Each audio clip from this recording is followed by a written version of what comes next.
Hi hello ಎಲ್ಲರೂ ನಮಸ್ಕಾರ. ನೀವು ನೋಡ್ತಾ ಇದ್ದೀರಾ ಟೆಕ್ ಬಾಯ್ ರಾಮ್ ಯೂಟ್ಯೂಬ್ ಚಾನಲ್. ನಾನು ರಾಮಚಂದ್ರ.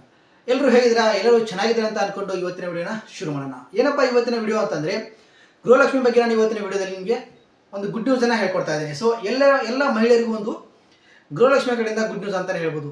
ಯಾವುದರಲ್ಲಿ ಈ ಬರುವ 12ನೇ ಕಂತಿನಲ್ಲಿ ನಿಮಗೆ ಒಂದು ಗುಡ್ ನ್ಯೂಸನ್ನು ಕಾಂಗ್ರೆಸ್ ಸರ್ಕಾರ ಅಂತಂದರೆ ಈ ಗ್ಯಾರಂಟಿಗಳಲ್ಲಿ ನಿಮಗೆ ಸಿಗ್ತಾ ಇದೆ ಅಂತ ಹೇಳ್ಬೋದು. ಸೊ ಇದಕ್ಕೆ ಸ್ಪಷ್ಟವಾಗಿ ಲಕ್ಷ್ಮೀ ಹೆಬ್ಬಾಳ್ಕರ್ ಮೇಡಮ್ ಅವರು ಉತ್ತರನ ಕೊಟ್ಟಿದ್ದಾರೆ. ಸೊ ಏನಪ್ಪ 12ನೇ ಕಂತಲ್ಲಿ ಗುಡ್ ನ್ಯೂಸ್ ಆಗುತ್ತಾ ಈ ಒಂದು ವಿಡಿಯೋದಲ್ಲಿ ನಿಮಗೆ ಸಂಪೂರ್ಣವಾಗಿ ನಾನು ತಿಳಿಸ್ಕೊಡ್ತಾ ಇದ್ದೀನಿ. ಸೊ ವಿಡಿಯೋನ ನೀವು ಕೊನೆವರೆಗೂ ಸ್ಕಿಪ್ ಮಾಡಿರೋ ಅಂತ ಹೇಳಕ್ಕೆ ಇಷ್ಟಪಡ್ತೀನಿ. ಹಾಗೆ ಯಾರು ನನ್ನ ಚಾನಲ್ನ ಫಸ್ಟ್ ಟೈಮ್ ನೋಡ್ತಾ ಇದ್ರೆ ಪ್ಲೀಸ್ ಚಾನಲ್ನ ಸಬ್ಸ್ಕ್ರೈಬ್ ಮಾಡ್ಕೊಳ್ಳಿ. ಪಕ್ಕದಲ್ಲಿ ಕಾಣುವಂಥ ಬೆಲ್ ಐಕನ್ನ ಆಲ್ ಅಂತ ಒತ್ತಿ. ನೀವು ಆಲ್ ಅಂತ ಒತ್ತೋದು ನಾನು ಹಾಕುವಂಥ ಪ್ರತಿಯೊಂದು ವಿಡಿಯೋ ನೋಟಿಫಿಕೇಶನ್ ನಿಮಗೆ ಬರುತ್ತೆ ಅಂತ ಹೇಳಕ್ಕೆ ಇಷ್ಟಪಡ್ತೀನಿ. ಹಾಗೆ ಯಾರನ್ನ ಚಾನಲ್ನ ಸಬ್ಸ್ಕ್ರೈಬ್ ಮಾಡ್ಕೊಂಡು ಸಪೋರ್ಟ್ ಮಾಡ್ತಾ ಇದ್ದೀರಿ ಎಲ್ಲರಿಗೂ ತುಂಬ ಹೃದಯ ಧನ್ಯವಾದ ಅಂತ ತಿಳಿಸ್ತಾ ವಿಡಿಯೋನ ಶುರು ಮಾಡ್ತಾ ಇದ್ದೀನಿ.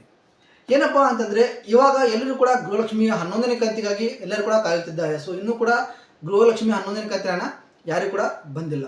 ಕೆಲವರಲ್ಲಿ ಜಮಾ ಆಗಿದೆ, ಕೆಲವರಲ್ಲಿ ಅದು ಜಮಾ ಆಗಿಲ್ಲ. ಸೊ 1 ಕೋಟಿಗಿಂತ ಅಧಿಕ ಮಹಿಳೆಯರಿಗೆ ಜಮಾ ಆಗಬೇಕಾಗಿದ್ದ ಹಣದಲ್ಲಿ ಕೇವಲ 5 ಲಕ್ಷ ಮಹಿಳೆಯರಿಗೆ ಮಾತ್ರ ಹಣ ಜಮಾ ಆಗಿದೆ ಅಂತ ಲಕ್ಷ್ಮೀ ಹೆಬ್ಬಾಳ್ಕರ್ ಮೇಡಮ್ ಅವರು ಸ್ಪಷ್ಟನೆ ಕೊಟ್ಟಿದ್ದಾರೆ. ಸೊ ಸ್ವಲ್ಪ ತಾಂತ್ರಿಕ ದೋಷದಿಂದ ಸ್ವಲ್ಪ ಲೇಟಾಗಿ ಬರ್ತಾ ಇದೆ. ಸೊ ಆದರೆ ನಾವು ಆದಷ್ಟು ಬೇಗ ನಿಮಗೆ ಈ ಒಂದು 11ನೇ ಕಂತಿನ ಹಣವನ್ನು ನಿಮ್ಮ ಖಾತೆಗೆ ಹಾಕ್ತೀವಿ ಅಂತ ಅವರು ತಿಳಿಸಿಕೊಟ್ಟಿದ್ದಾರೆ ಅಂತ ಹೇಳ್ಬೋದು.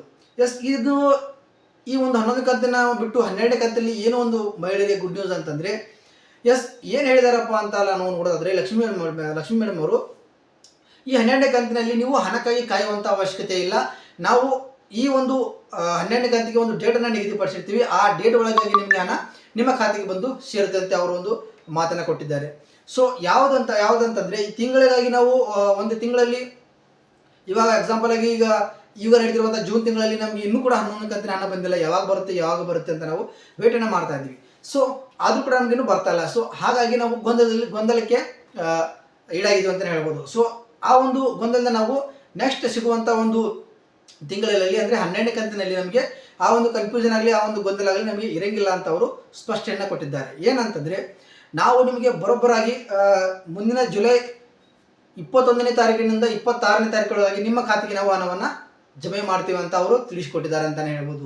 ಇದು ಒಂದು ಒಳ್ಳೆಯ ಗುಡ್ ನ್ಯೂಸ್ ಅಂತಲೇ ಅನಿಸುತ್ತೆ ಮಹಿಳೆಯರಿಗಾಗಿ. ಸೊ ಇಷ್ಟು ದಿನ ಏನಾಯ್ತು ಆಗಿತ್ತಂತಂದರೆ, ಯಾವಾಗ ಬರುತ್ತೆ ಹಣ, ಯಾವ ದಿನಾಂಕದಂದು ಬರುತ್ತೆ, ಇವತ್ತು ಬರುತ್ತಾ, ನಾಳೆ ಬರುತ್ತಾ, ನಾಳೆದು ಬರುತ್ತಾ ಅಂತ ನಾವು ತಿಂಗಳುಗಟ್ಟಲೆ ಕಾಯಬೇಕಾಗಿತ್ತು. ಬಟ್ ಇನ್ನು ಮುಂದೆ ನಾವು ಕಾಯುವಂಥ ಅವಶ್ಯಕತೆ ಇಲ್ಲ.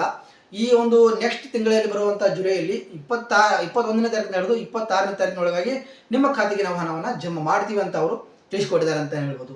ಇನ್ನೊಂದೇನಪ್ಪ ಅಂತಂದರೆ, ಎಲ್ಲೂ ಸ್ವಲ್ಪ ತಾಂತ್ರಿಕ ದೋಷ ಉಂಟಾದರೆ ಮಾತ್ರ ಸ್ವಲ್ಪ ಲೇಟಾಗಿ ಬರ್ಬೋದು. ಇಲ್ಲ ಅಂತಂದರೆ 21ನೇ ತಾರೀಕಿಂದ 26ನೇ ತಾರೀಕೊಳಗಾಗಿ ನಿಮ್ಮ ಖಾತೆಗೆ ನಾವು ಹಣವನ್ನು ಜಮಾ ಮಾಡ್ತೀವಿ. ಸೊ ಯಾರು ಕೂಡ ಗೊಂದಲಕ್ಕೀಡಾಗಬೇಡಿ, ಸ್ವಲ್ಪ ತಾಳ್ಮೆಯಿಂದ ಕಾಯಿರಿ ಅಂತ ಲಕ್ಷ್ಮೀ ಮೇಡಮ್ ಅವರು ತಿಳಿಸಿಕೊಟ್ಟಿದ್ದಾರೆ ಅಂತಲೇ ಹೇಳ್ಬೋದು.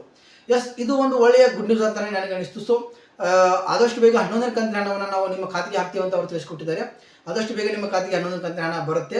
ಇನ್ನು ನೆಕ್ಸ್ಟ್ ಬರುವಂಥ 12ನೇ ಕಂತಿನ ಹಣ, 13ನೇ ಕಂತಿನ ಹಣ, 14 ಕಂತಿನ ಹಣ, 15ನೇ ಕಂತಿನ ಹಣ, ಹೀಗೆ ಬರುವಂಥ ಕಂತುಗಳಲ್ಲಿ ಬರೋಬ್ಬರಿ ನೀವು ತಿಂಗಳಿಗೆ 21ನೇ ತಾರೀಕು ನಡೆದು 26ನೇ ತಾರೀಕಿನ ಒಳಗಾಗಿ ನಿಮ್ಮ ಖಾತೆಗಳಿಗೆ ನಾವು ಹಣನ ಜಮೆ ಮಾಡ್ತೀವಿ ಅಂತ ಅವರು ತಿಳಿಸಿಕೊಟ್ಟಿದ್ದಾರೆ ಅಂತ ಹೇಳ್ಬೋದು. ಸೊ ಯಾರೂ ಕೂಡ ಇನ್ನು ಮುಂದೆ ಹಣಕ್ಕಾಗಿ ಕಾಯುವಂಥ ಅವಶ್ಯಕತೆ ಇಲ್ಲ. ಈ ಡೇಟಿಂದ ಈ ಡೇಟ್ವರೆಗೆ ನೀವು ವೇಟ್ ಮಾಡಿದರೆ ಸಾಕು, ನಿಮ್ಮ ಖಾತೆಗೆ ಹಣ ಜಮೆ ಆಗುತ್ತೆ. ಸೊ ಈ ಒಂದು ಅಪ್ಡೇಟ್ ನಿಮಗೆ ಯಾವ ರೀತಿ ಅನ್ನಿಸ್ತು? ಈ ಒಂದು ಅಪ್ಡೇಟ್ನ ಸರ್ಕಾರ ಕೊಟ್ಟಿದೆ. ಸೊ ಜನರಲ್ಲಿ ಒಂದು ಮಹಿಳೆಯರಲ್ಲಿ ಮೇನ್ ಆಗಿ ಹೇಳ್ಬೇಕಂತಂದರೆ, ಒಂದು ಕಾಣುವಂಥ ಪ್ರಶ್ನೆ, ಗೃಹಲಕ್ಷ್ಮಿಯನ್ನು ಯಾಕೆ ಬರ್ತಾ ಇಲ್ಲ?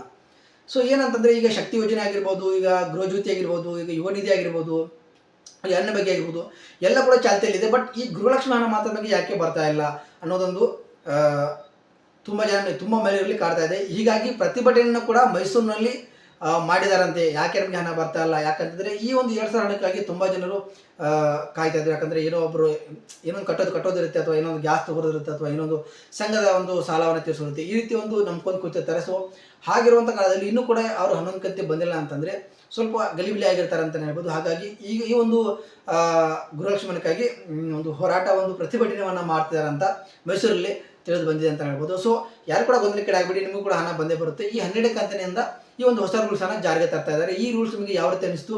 ಇಷ್ಟ ಆಯ್ತಾ, ಇಷ್ಟ ಆಗಿಲ್ಲ ಅನ್ನೋದನ್ನು ಕಮೆಂಟ್ ಮಾಡಿ. ಹಾಗೆ ವಿಡಿಯೋ ಇಷ್ಟ ಆದರೆ ಒಂದು ಲೈಕನ್ನು ಮಾಡಿ, ಚಾನಲ್ನ ಸಬ್ಸ್ಕ್ರೈಬ್ ಮಾಡ್ಕೊಂಡು ಸಪೋರ್ಟ್ ಮಾಡಿ ಅಂತ ಹೇಳ್ತಾ ಈ ಒಂದು ವಿಡಿಯೋನ ಇಲ್ಲಿಗೆ ಮುಗಿಸ್ತಾ ಇದ್ದೀನಿ. ಸಿಗ್ತೀನಿ ಮತ್ತೊಂದು ವಿಡಿಯೋದಲ್ಲಿ. ಅಲ್ಲದಕ್ಕೆಲ್ಲರಿಗೂ ನಮಸ್ಕಾರ.